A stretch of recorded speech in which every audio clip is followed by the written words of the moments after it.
बात 1971 की है। महीना मई का, तारीख 24 मई 1971। दिल्ली में काफ़ी तेज़ गर्मी थी, तापमान लगातार चढ़ रहा था। दूसरी तरफ पाकिस्तान और भारत के बीच में तनाव बहुत बना हुआ था। उसकी वजह थी ईस्ट पाकिस्तान में रहने वाले लोग अलग देश, एक बांग्लादेश की मांग कर रहे थे और उसके लिए लगातार लड़ाई हो रही थी। पाकिस्तानी सेना ईस्ट पाकिस्तान में जुल्म ढा रही थी। ईस्ट पाकिस्तान के बहुत सारे बांग्लादेशी शरण लेने के लिए हिंदुस्तान की तरफ भाग रहे थे। भारत सरकार पर दबाव था कि वो उनकी रक्षा करें और उनकी मदद करें। इंदिरा गांधी प्राइम मिनिस्टर थी। तो कुल मिलाकर उस वक्त बड़ी गहमा गहमी थी। और 24 मई 1971 को पार्लियामेंट का सेशन भी चल रहा था और पार्लियामेंट के सेशन में भी सारा जो मुद्दा था वो पाकिस्तान को लेकर आने वाले वक्त में जंग के खतरा, इन सारी चीज़ों को लेकर था। बांग्लादेश के लोगों की, जब बांग्लादेश तब बना नहीं था, जो ईस्ट पाकिस्तान, उनके लोगों की मदद, ये सारी चीज़ें चल रही थी। तो पाकिस्तान, ईस्ट पाकिस्तान और उसको लेके सारी सरगर्मियाँ, उसको अगर छोड़ दें तो क्राइम रिपोर्टिंग के लिहाज से 24 मई 1971 का दिन बड़ा बोरिंग दिन था। कोई बड़ी खबर नहीं थी। जो उस वक्त क्राइम रिपोर्टर थे सारे, वो खबरों के इंतज़ार में थे। और तभी अचानक शाम 5 बजे क्राइम रिपोर्टर के पास पार्लियामेंट स्ट्रीट पुलिस स्टेशन से एक कॉल आता है और वो पुलिस वाला उस रिपोर्टर से कहता है कि डाका पड़ गया है 60 लाख का सरकारी बैंक पार्लियामेंट स्ट्रीट में। बस एक लाइन की वो खबर देता है, फ़ोन काट देता है। रिपोर्टर खबर सुनकर उछलता है क्योंकि ये बड़ी खबर थी। एक सरकारी बैंक और 60 लाख का डाका, और वो भी पार्लियामेंट स्ट्रीट जैसे इलाके में। और पार्लियामेंट स्ट्रीट के उस बैंक में, जिस बैंक में आमतौर पर नेताओं, मंत्रियों, उनके अकाउंट होते हैं। ये स्टेट बैंक ऑफ इंडिया था जिसका ब्रांच पार्लियामेंट स्ट्रीट में था। खबर तेज़ी से फैलती है, पुलिस वालों के पास फ़ोन जाने शुरू हो जाते हैं। पुलिस को भी पता चल जाता है कि मामला लीक हो गया है। आनन फानन में पुलिस की टीम इन्वेस्टिगेट करती है। रात करीब 9:45 बजे अनऑफिशियली दिल्ली पुलिस की टीम कहती है कि उन्होंने इस केस को सॉल्व कर दिया है, जो 60 लाख का डाका पड़ा है SBI बैंक में। और इसके बाद आनन फानन में आधी रात करीब 12 बजे दिल्ली पुलिस एक प्रेस कॉन्फ्रेंस बुलाती है और उस प्रेस कॉन्फ्रेंस में सारी चीज़ों का खुलासा करती है। अब सवाल ये था कि ये था क्या, और करीब करीब 12 घंटे में इस केस को सुलझा कैसे लिया गया, और ये सारी चीज़ें क्यों हुई। कहानी शुरू होती है 24 मई दोपहर करीब 12 बजे का वक्त। पार्लियामेंट स्ट्रीट में जो SBI का जो ब्रांच है, आम दिनों की तरह वहाँ गहमा गहमी थी। और उसी दौरान उस बैंक में जो चीफ कैशियर थे, वेद प्रकाश मल्होत्रा, वो अपनी सीट पर बैठे हुए थे। और तभी अचानक उनके फ़ोन की घंटी बजती है। वो फ़ोन उठाते हैं। सामने वाला जो फ़ोन जिसने किया था वो अपना परिचय देता और कहता है कि मैं प्राइम मिनिस्टर ऑफिस से बोल रहा हूँ, मेरा नाम PN हक्सर है और मैं प्रधानमंत्री का प्रधान सचिव हूँ, यानी प्रिंसिपल सेक्रेटरी हूँ। 60 लाख रुपए 100 रुपए की शक्ल में आप इंतज़ाम करें फ़ौरन, और उसको लेकर पार्लियामेंट स्ट्रीट पे ही एक बाइबल हाउस है, आप वहाँ पहुँचे।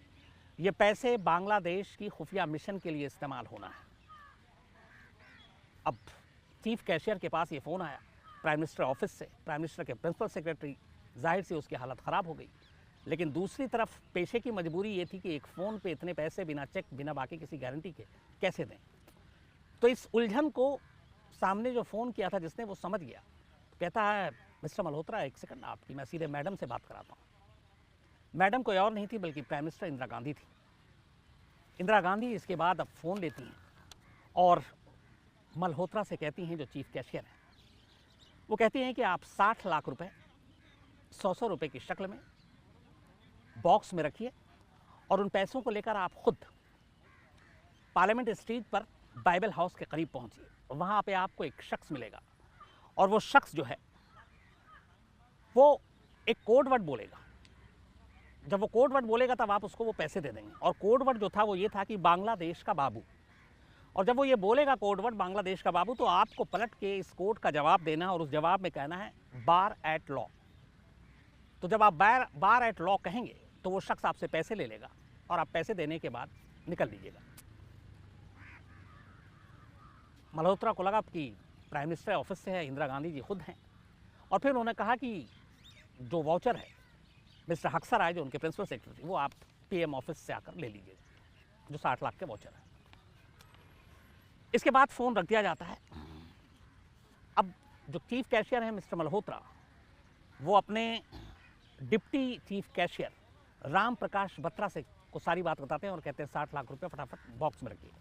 एक स्टील के कंटेनर में 60 लाख रुपए रखे जाते हैं, जिनमें डिप्टी हेड कैशियर उस वक्त रावल सिंह थे, वो भी मदद करते हैं। और ये सारे पैसे रखने के बाद एक उसी बैंक की गाड़ी में 2 चपरासी इस जो जिसमें पैसे रखे थे बॉक्स, उसको उठाकर उस गाड़ी में रखते हैं और ख़ुद वेद प्रकाश मल्होत्रा उस गाड़ी में बैठ जाते हैं। 60 लाख रुपए लेकर बैंक की ये गाड़ी अब बताई हुई जगह पर पहुंचती है और बताई हुई जगह थी उसी पार्लियामेंट स्ट्रीट में कुछ आगे बाइबल हाउस। बाइबल हाउस पहुंचने के बाद गाड़ी जाकर रुक जाती है। थोड़ी देर के बाद एक लंबा चौड़ा गोरा सा शख्स गाड़ी के करीब आता है और आकर वो कोडवर्ड बोलता है, बांग्लादेश का बाबू। जवाब में मल्होत्रा बार एट लॉ बोलते हैं और इसके बाद वो शख्स उसी गाड़ी में मल्होत्रा के साथ बैठ जाता है।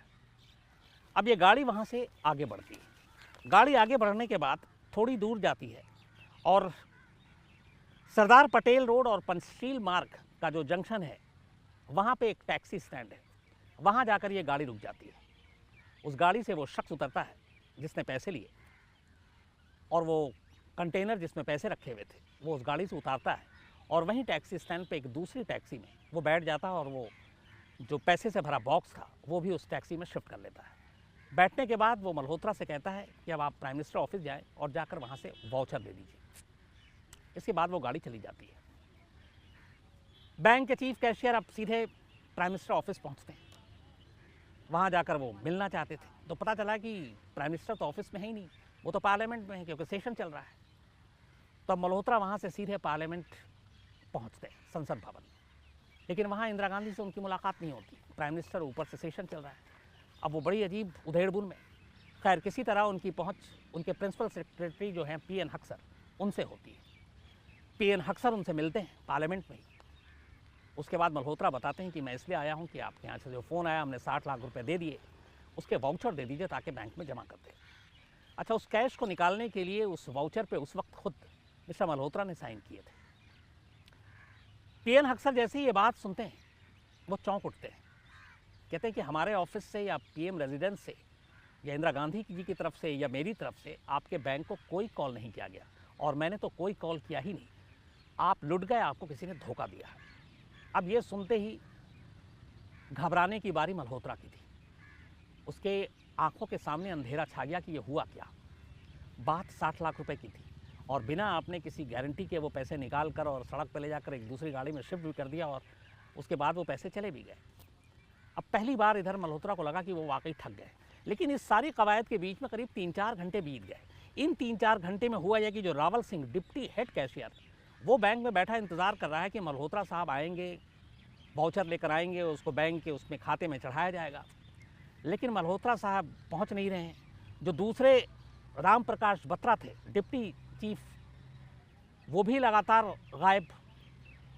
अब उन्हें लगा कि कुछ गड़बड़ हो गया है। शाम 5 बजे तक बैंक भी बंद होनी है और उससे पहले पहले आज का पूरा हिसाब किताब करना है। तो रावल सिंह ने अपने सीनियर बैंक के स्टाफ को ये खबर दी कि ऐसे ऐसे 12 बजे एक फ़ोन आया था, मल्होत्रा साहब 60 लाख रुपए लेकर चले गए हैं, बट अभी तक वाउचर नहीं आया और उनसे संपर्क नहीं हो रहा और 4-5 घंटे से वो गायब है। ये सुनते ही बैंक मैनेजर और बाकी लोगों के हाथ पैर फूल गए। उन्होंने कहा ये गड़बड़ है, कल को खबर लीक होगी, क्या करेंगे। तो उन्होंने रावल सिंह को कहा कि आप फ़ौरन जाइए पुलिस स्टेशन, और पार्लियामेंट पुलिस स्टेशन में जाकर उन्होंने रिपोर्ट लिखा दी कि इस तरीके से 60 लाख रुपए ऐसे कॉल आया था। और वहीं से जब ये रिपोर्ट लिखाई, एक पुलिस अफसर ने एक क्राइम रिपोर्टर को फ़ोन कर दिया, जिससे ये खबर मीडिया में आई। अब मीडिया में खबर आई, रिपोर्टर ने पुलिस को फ़ोन करना शुरू किया, पुलिस में भी हड़कंप। इसके बाद फ़ौरन आनन फानन में, चूंकि मामला सीधे सीधे प्राइम मिनिस्टर ऑफिस से जुड़ा हुआ है, तफ्तीश शुरू की। इसके लिए उस वक्त दिल्ली पुलिस की टीम ने 3 इंस्पेक्टर की एक टीम बनाई आनन फानन में, जिसमें mister DK. Kashyap assistant superintendent of police थे, इंस्पेक्टर फलारी देवी और इंस्पेक्टर ए.के. घोष। तो डी.के. कश्यप इस केस के आईओ थे और इनकी ही निगरानी में ये 2 इंस्पेक्टर और बाकी की टीम इस मामले की तफ्तीश करती है। सारी बातचीत होती है। उसके बाद मल्होत्रा साहब मिलते हैं जो चीफ कैशियर थे। अब वही उस लुटेरे तक पहुंचा सकते थे जिसने ये बैंक लूटा है। मल्होत्रा साहब से जब पूछताछ हुई तब उन्होंने बताया कि किस तरह सरदार पटेल मार्ग पंचशील के जंक्शन के पास एक टैक्सी स्टैंड पर वो टैक्सी पे बैठा था और वहाँ से चला गया। पुलिस की टीम सबसे पहले उस टैक्सी स्टैंड पर पहुँचती है, वहाँ ढूंढा जाता है, आखिरकार वो ड्राइवर मिल जाता है। वो ड्राइवर बताता है कि हाँ, उसने एक शख्स को जो बैग में बैठा था अपने साथ यहाँ से डिफेंस कॉलोनी ले गया था, पर डिफेंस कॉलोनी जाकर उसने उसे उतार दिया और वो उतर गया। अब डिफेंस कॉलोनी के बाद क्या हुआ, यहाँ पे पुलिस अंधेरे में, डिफेंस कॉलोनी में पुलिस की टीम ने अपना जाल बिछाया, तमाम टैक्सी स्टैंड और उन लोगों से पूछताछ की, किसी के पास बड़ा सा बैग, कंटेनर स्टील का। तो इत्तेफाक से नसीब अच्छा था, एक टैक्सी स्टैंड पे फिर पता चला कि हाँ, डिफेंस कॉलोनी में ही एक शख्स दोपहर को आया था और उसने एक टैक्सी ली थी। अब उस ड्राइवर की तलाश शुरू हुई। इत्तेफाक से शाम होते होते वो ड्राइवर भी मिल गया। उस ड्राइवर से पूछा गया कि तुमने किसी शख्स को बैठाया जिसके पास बड़ा सा बैग था? उसने बताया हाँ। तो पूछा तुम कहाँ ले गए थे? उस ड्राइवर ने बताया कि हम यहाँ से उसको सीधे निकोलसन रोड पुरानी दिल्ली ले गए थे और उससे पहले राजेंद्र नगर में ले गए थे, जो कि सेंट्रल दिल्ली में है। तो उसने बताया राजेंद्र नगर में क्या हुआ? तो ड्राइवर ने बताया कि राजेंद्र नगर में हम पहुँचे, वो शख्स उतरा और एक घर में गया और उस घर के बाहर ही हमने गाड़ी रोकी थी और उस घर से एक वो बड़ा सा सूटकेस लेकर आया। सूटकेस उसने गाड़ी में डाली और उसके बाद वो मुझे लेकर निकोलसन रोड पुरानी दिल्ली पे गया। वहीं पे निकोलसन रोड पे ही उसने बाकायदा वो कंटेनर खोला जिसमें पैसे थे, जो बैंक के कंटेनर थे, और उनको निकालकर उस सूटकेस में भरना शुरू किया। और ये सब कुछ उस ड्राइवर के सामने। ड्राइवर की आंखें चौंधिया गई इतने सारे पैसे देखकर। तब उस शख्स ने कहा कि तुम गलत ना समझो, ये एक खुफिया मिशन के लिए है बांग्लादेश के, बट ये बहुत ही सीक्रेट मिशन है, तो तुम किसी को बताना मत। और बाकायदा उसने उसी में से 500 रुपये का एक नोट निकालकर उस ड्राइवर को दिया कि तुम अपना मुंह बंद रखना। इसके बाद वो उसी गाड़ी में बैठकर डिफेंस कॉलोनी दोबारा जाता है और डिफेंस कॉलोनी में उस गाड़ी को छोड़ देता है।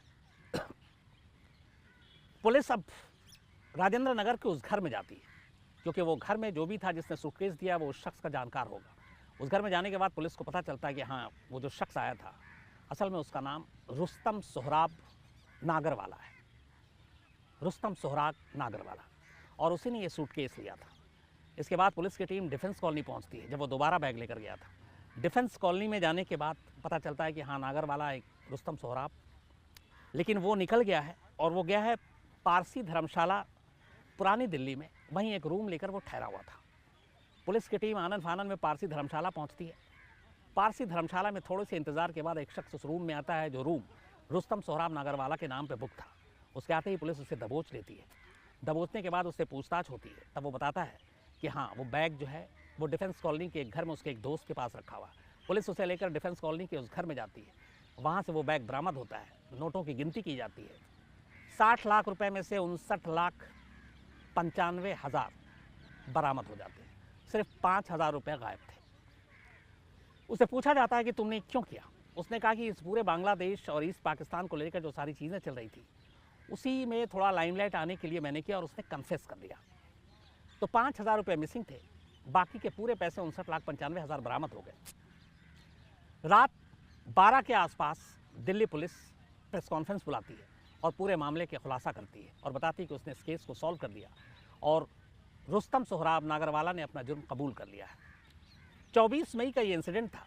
25-26 2 दिन गुजरते हैं और 27 मई को पुलिस रुस्तम सोहराब नागरवाले को लेकर कोर्ट में पेश करती है। कोर्ट में रुस्तम अपना जुर्म एक्सेप्ट कर लेता है।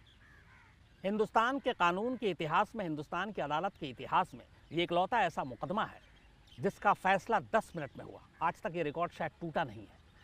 जब उसने कन्फेस किया 27 मई 1971 को अदालत ने उसके इकरार जुर्म करने के 10 मिनट के अंदर अंदर अपना फैसला सुना दिया और उसे 4 साल कैद की सज़ा, 1,000 रुपये जुर्माना सुनाया। सिर्फ 10 मिनट में, क्राइम होने के 3 दिन के अंदर और पहले ही मुकदमे में 10 मिनट में फैसला आ गया। 4 साल की सज़ा हुई, उसे तिहाड़ जेल भेज दिया गया। कहानी यहाँ ख़त्म नहीं हुई। तिहाड़ जाने के कुछ दिन बाद ही उसने उसी कोर्ट में एक दोबारा एप्लीकेशन लगाई कि जो मैंने पहले बयान दिया था, जो इकरार किया था, कन्फेशन किया था, वो गलत है। मैं अपना दोबारा इस मुकदमे का रीट्रायल चाहता हूँ। अब इसको लेके फिर लोअर कोर्ट में सुनवाई, लेकिन उसने कहा कि जिस जज ने मुझे सज़ा सुनाई उस जज के कोर्ट में ये मुकदमा नहीं जाना चाहिए। उसके रीट्रायल की एप्लीकेशन वकील ने लगाई, लेकिन अक्टूबर 1971 में कोर्ट ने उसके रीट्रायल की इजाज़त को देने से मना कर दिया। तब मामला यहीं रुक गया। लगा कि मामला खत्म। लेकिन इसके ठीक 1 महीने बाद, क्योंकि अब जब रीट्रायल की इजाज़त नहीं मिली, तो वो हायर कोर्ट मतलब हाई कोर्ट की तरफ उसने वकील से कहा कि तुम मूव करो। रुस्तम ने अभी हाई कोर्ट की तरफ ये मामला मूव होता कि इसके 1 महीने बाद ही ये 20 नवंबर 1971 इस केस के जो मेन आईओ जिन्होंने ये केस 12 घंटे के अंदर सॉल्व किया था, assistant superintendent of police DK Kashyap, उनकी शादी हुई थी और वो हनीमून पर जा रहे थे। हनीमून पर जाने के दौरान एक रोड एक्सीडेंट होता है और कश्यप साहब की मौत हो जाती है। इस पूरे केस का जो सबसे इम्पॉर्टेंट पार्ट, जो इन्वेस्टिगेटिंग अफसर, उसकी रहस्यमय हालत में रोड एक्सीडेंट में मौत हो गई। कहानी यहाँ पे भी ख़त्म नहीं होती है। अब अक्टूबर में लोअर कोर्ट ने रिजेक्ट किया, हाई कोर्ट पे जाना है और उसके बाद आगे पता नहीं क्या होगा। नवंबर में मेन आईओ की मौत हो जाती है। इसके बाद आता है 1972 जनवरी का महीना। जनवरी 1972 यानी कि कश्यप की मौत के 2 महीने के बाद, 3 महीने के बाद अचानक रुस्तम सोहराब नागरवाला की तबीयत तिहाड़ जेल में बिगड़ती है। तिहाड़ के हॉस्पिटल में ले जाया जाता है, लेकिन उसकी हालत नहीं सुधरती। फिर उसे जीबी पंत हॉस्पिटल में शिफ्ट किया जाता है और जीबी पंत हॉस्पिटल में जब उसे शिफ्ट किया जाता है तो उसी जीबी पंत हॉस्पिटल में शिफ्ट होने के बाद 2 मार्च 1972, 2 मार्च 1972 को दोपहर करीब 2:15 बजे अचानक दिल का दौरा पड़ने से रुस्तम सोहराब नागरवाला की भी मौत हो जाती है। नवंबर में आईओ की मौत, उसके करीब 3 महीने बाद जो मुख्य आरोपी रुस्तम सोहराब, उसकी भी मौत। इसको लेके बड़ा हंगामा उठता है, कड़ियाँ जोड़ने की बात की जाती हैं, तरह तरह की बातें आती हैं। लेकिन अब सवाल ये था, और ये पार्लियामेंट में इसके बाद ये मामला गूंजता है। पार्लियामेंट में जो मामला गूंजा उसकी कई चीज़ें थी। नंबर 1, प्राइम मिनिस्टर ऑफिस से एक कॉल एक बैंक के चीफ कैशियर को गया और कहा गया 60 लाख रुपए दीजिए बांग्लादेश के लिए, खुफिया मिशन के लिए, बिना किसी चेक, बिना बाकी किसी फॉर्मेलिटी के। सवाल ये है, और दूसरी बात, वो कैशियर प्राइम मिनिस्टर से बात करता है और फिर वो पैसे दे देता है। तो क्या मल्होत्रा को इंदिरा गांधी की आवाज़ पता थी? नंबर 1, कि कैसे दे दिया उसने सिर्फ फ़ोन पे ही आवाज़ सुनकर? उसे इतना पता होना चाहिए कि आवाज़ किसी और की भी हो सकती है। तो क्या मल्होत्रा इससे पहले भी इंदिरा गांधी से इस तरीके से बातें किया करते थे फ़ोन पे? सवाल ये उठा कि क्या इससे पहले भी पीएम ऑफिस, पीएम रेजिडेंस के फ़ोन पर स्टेट बैंक ऑफ इंडिया इस तरह के खुफिया तरीके से पैसे दिया करती थी? तीसरा ये कि इस पूरे मामले में क्या कहीं खुफिया एजेंसियों का हाथ था? चौथा ये कि क्या रुस्तम सोहराब, जो कि भारतीय सेना में कप्तान था, और ये भी है कि वो खुफिया एजेंसी के लिए काम किया करता था, तो ये पैसा ऊपर से आदेश आया था और बांग्लादेश मिशन के लिए इस्तेमाल होना था, और शायद पुलिस में ये केस जल्दी पहुंच गया। अगर रावल सिंह पार्लियामेंट स्ट्रीट में जाकर कंप्लेंट न लिखाते तो शाम तक ये मामला रफा दफा हो सकता था। लेकिन पुलिस में मामला आ गया, उसके बाद मीडिया में बात आ गई, और इसीलिए आनन फानन में फिर रुस्तम को गिरफ्तार करके और 10 मिनट में अदालत का फैसला भी आ गया और 10 मिनट में इसको सज़ा भी सुना दी गई। क्या इस पूरे केस का जो आईओ कश्यप हैं, जिनकी मौत हुई एक्सीडेंट में, वो एक एक्सीडेंट, एक हादसा था या साजिश? क्या खुद रुस्तम सोहराब की मौत नेचुरल मौत थी? इसको लेके जब 1976 में जनता पार्टी की सरकार आई इमरजेंसी के बाद, तो बाकायदा एक कमेटी बनाई गई, मिस्टर रेड्डी कमीशन, और उन्होंने अपनी जांच की। लेकिन उस जांच की रिपोर्ट में भी ये आया कि सोहराब की मौत में कोई ऐसा फाउल प्ले नहीं पाया गया है। लेकिन ये सारी चीज़ें कि एक फ़ोन कॉल पे, एक आवाज़ पे कैसे ये सब कुछ हो गया, बाद में सरकार की तरफ से सफाई आई। सफाई ये दी, और जो पुलिस की पूरी फाइंडिंग्स थी, पुलिस ने अपनी रिपोर्ट में ये लिखा, जिसकी वजह से 4 साल की सज़ा हुई, कि रुस्तम सोहराब ने खुद ये प्लान बनाया और उसने कहा कि उसे अचानक ये आइडिया आया था इस तरीके से फ़ोन करके और बैंक को धोखा देने की। और उसने कहा कि बांग्लादेश की जन्म को लेकर जो बातें हो रही थी उसमें वो लाइमलाइट में आना चाहता था। उसके बाद उसने कहा कि असल में पहले उसने हक्सर की आवाज़ खुद ही निकाली और प्राइम मिनिस्टर इंदिरा गांधी की आवाज़ भी उसने खुद ही निकाली। मतलब उसने मिमिक्री की थी इंदिरा गांधी की आवाज़ में, और इंदिरा गांधी की आवाज़ में मिमिक्री करने के वजह से जो मल्होत्रा था वो समझा कि ये प्राइम मिनिस्टर बोल रही है, जबकि आवाज़ उसकी थी। हालांकि इसको बाद में एक और चीज़ आई कि रुस्तम के फेशियल कुछ पैरालिसिस चीज़ें हो गई थी, ठीक से वो बोल या वो नहीं कर पा रहा था। तो इसमें एक शक और सवाल उठे कि एक शख्स जो ठीक से, जिसके पैरालाइज हुआ है, वो मिमिक्री कैसे कर सकता है किसी की आवाज़ की। बात ये भी उठी कि एसबीआई में, स्टेट बैंक ऑफ इंडिया में अपनी खुफिया एजेंसी के कुछ गुप्त खाते हैं। आमतौर पे आईबी हो या रॉ हो, इन लोगों के जो फंड होते हैं, इनके इवन आप जो अलग अलग स्टेट की पुलिस है, जैसे दिल्ली पुलिस की स्पेशल सेल है या बाकी लोग जो इस तरह के ऑपरेशन को अंजाम देते हैं जिसमें टेररिज्म या बाकी चीज़ें होती हैं, इनके फ़ंड का ऑफिशियल रिकॉर्ड, हिसाब किताब नहीं होता, कुछ खास लोगों को ही पता होता है। क्योंकि आपको बहुत सारे मुखबिरों को पैसे देने होते हैं, बहुत सारे दूसरे जगहों पे लगाने होते हैं, और ख़ासतौर पर अगर पाकिस्तान और ईस्ट पाकिस्तान में, अब ईस्ट पाकिस्तान के जो बांग्लादेश की लड़ाई में जो लोग शामिल हो रहे थे उनको हथियार देना, ट्रेनिंग देना, इन सब पे पैसे खर्च होते हैं, तो इसके लिए भी फ़ंड की ज़रूरत होती है। तो एक ये भी उठा कि शायद ये सारे जो SBI में जो खाता था वो रॉ का था, और एक ये भी था कि रुस्तम पहले रॉ के लिए काम करता था। तो क्या ये रॉ के ज़रिए पैसे जाने थे? हालांकि उस वक्त जो एक रॉ के चीफ थे मिस्टर काऊ, उनसे किसी ने पूछा था कि जो SBI में 60 लाख इंदिरा गांधी की नाम पे जो निकाला था रुस्तम ने, क्या ये रॉ के लिए पैसे थे? उन्होंने इससे साफ इनकार किया था। लेकिन यह है कि कुछ जगहों पे गुप्त खाते होते हैं अपने खुफिया एजेंसी के, तो एक सवाल और शक वहाँ से उठा था। दूसरा ये था कि ये सारे पैसे रॉ के लिए थे, और रॉ के ज़रिए ये बांग्लादेश या ईस्ट पाकिस्तान के काम आने थे। और आपको पता है कि जो बांग्लादेश का गठन हुआ उसमें रॉ का बहुत बड़ा रोल था, इसको सभी मानते हैं। तो एक ये था कि ये पूरा रॉ का ऑपरेशन था, लेकिन वो गड़बड़ी ये हो गई कि बैंक के एक स्टाफ ने पुलिस में कंप्लेंट लिखा दी, इसलिए मामला सामने आ गया। तीसरा ये भी था, कहते हैं कि ये पूरी साजिश इंदिरा गांधी को बदनाम करने के लिए थी। उस वक्त अमेरिका के प्रेसिडेंट थे मिस्टर निक्सन, और बांग्लादेश या ईस्ट पाकिस्तान और पाकिस्तान में जो कुछ हो रहा था उस पॉलिसी से वो नाराज़ थे, और एक तरह से वो नहीं चाहते थे कि इंडिया इतना एग्रेसिव हो। तो कहते हैं इसी का फ़ायदा उठाकर निक्सन ने इंदिरा गांधी को बदनाम करने की कोशिश की थी, और तभी एक इल्ज़ाम लगा था, एक न्यूज़पेपर में भी आया था, हालांकि उसके कोई प्रूफ नहीं थे, कि दरअसल रुस्तम सोहराब नागरवाला रॉ का नहीं बल्कि CIA के लिए काम कर रहा था, और निक्सन और CIA ने मिलकर ही रुस्तम सोहराब को इस काम के लिए यूज़ किया था ताकि इंदिरा गांधी को बदनाम किया जा सके।